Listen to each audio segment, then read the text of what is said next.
Mais uma vez, a gente agradece bastante. Realmente é uma demonstração, né, da participação e da democracia na nossa instituição.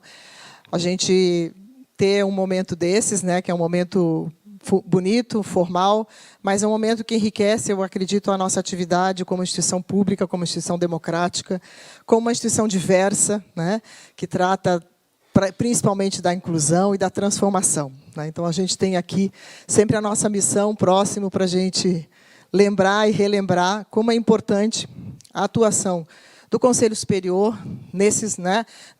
na execução da nossa missão, né? Tendo com isso como nossa meta.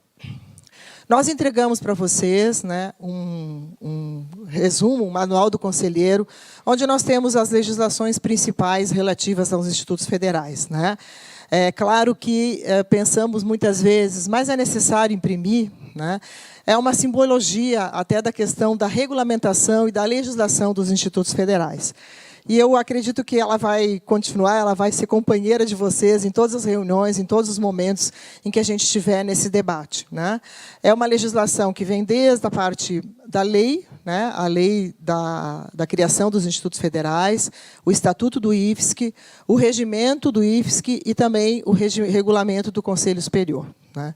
Então, são, né, legislações, é claro que a nossa legislação é muito mais extensa, mas o que diz respeito ao nosso funcionamento, à nossa atuação, ela está colocada em todas essas legislações, né?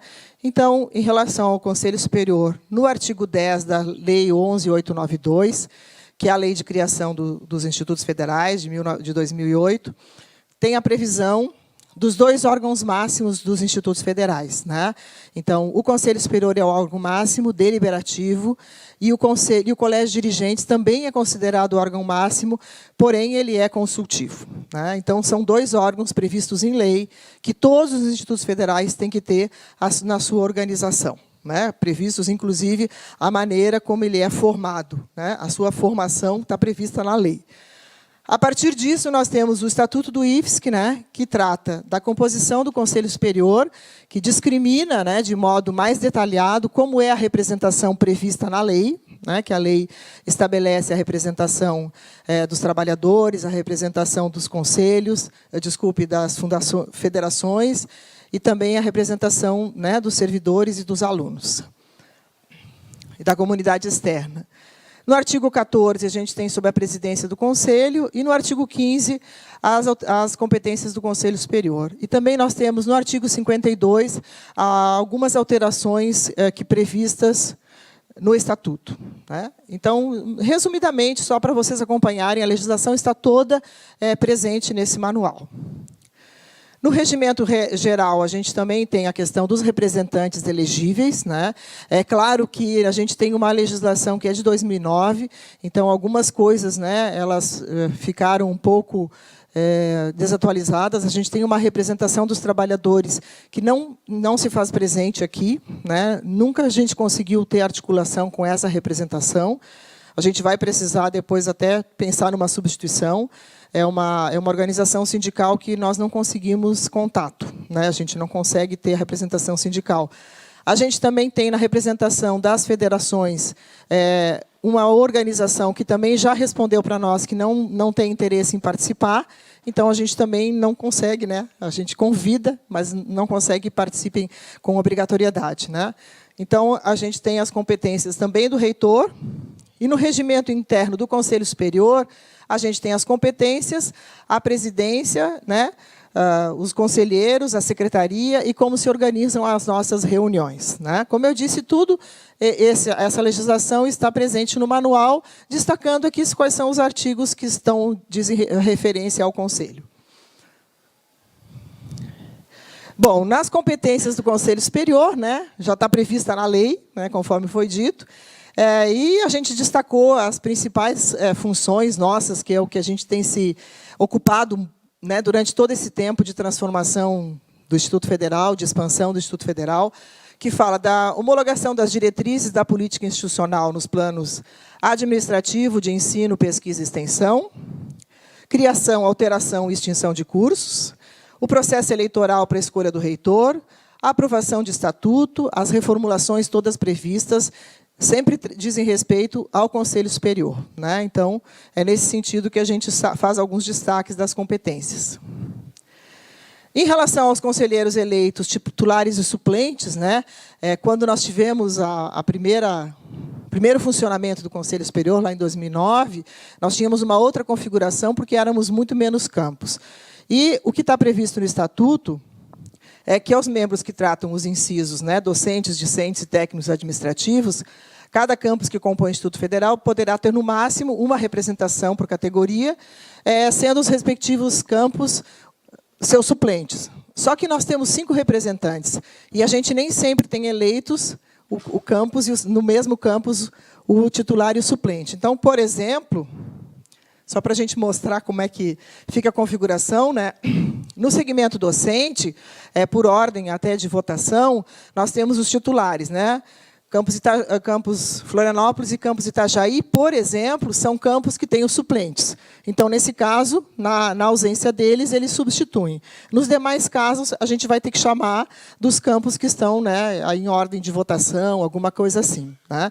Respeitando de não ter dois representantes do mesmo campus. Então, essa é a lógica que a gente tem feito funcionar no Conselho, né, para garantir a representatividade dos campos, né?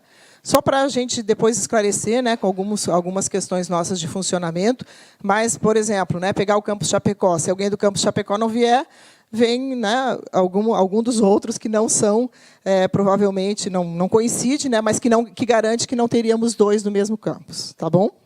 Pois não? Pois não. Tem aqui, por favor, pode vir aqui? Ah, tem um ali, desculpa. Perdão.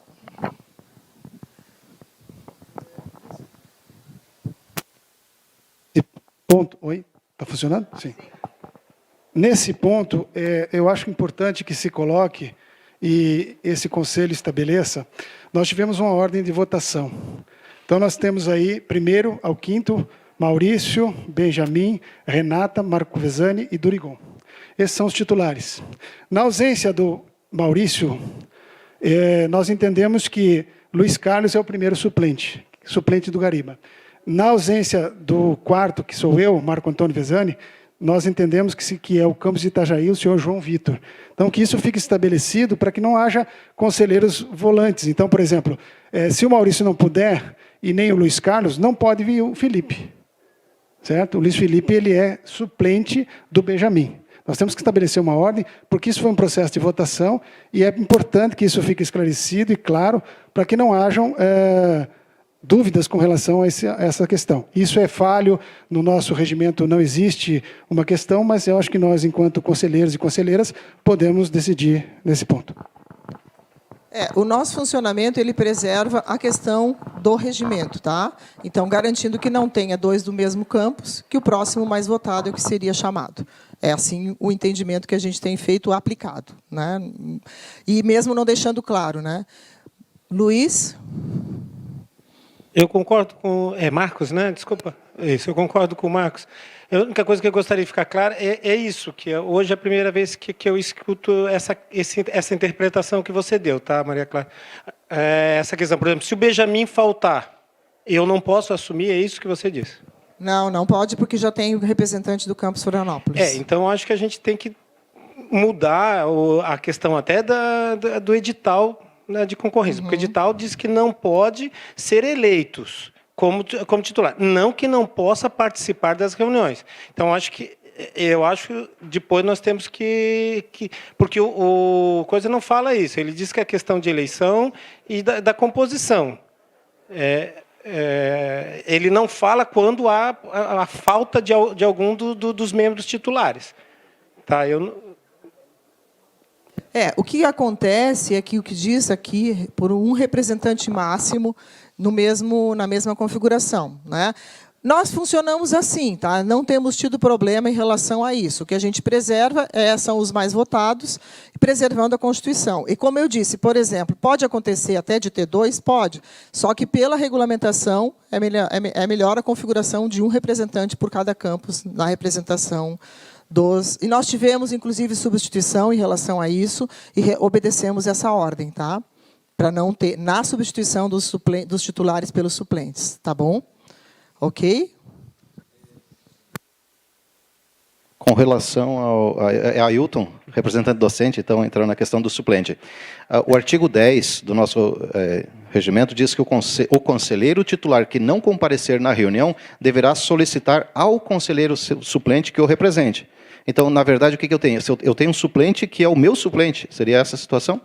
Ou eu informo a presidência que eu não venho na reunião e a presidência convoca o suplente? Quem convoca o suplente? Quem convoca o suplente é a presidência. Tá? O que acontece? Nós convocamos todos eles. O que nós tínhamos no nosso funcionamento? Muitas vezes, nem o titular e nem o suplente conseguem comparecer. Então, a gente fez na ordem, exatamente para ter sempre o quórum. Porque nós tivemos caso de que nem o titular e nem o suplente, e a gente daí não poderia convocar outra pessoa. E acontece, tá? Então, é para preservar o quórum do Conselho Superior, né?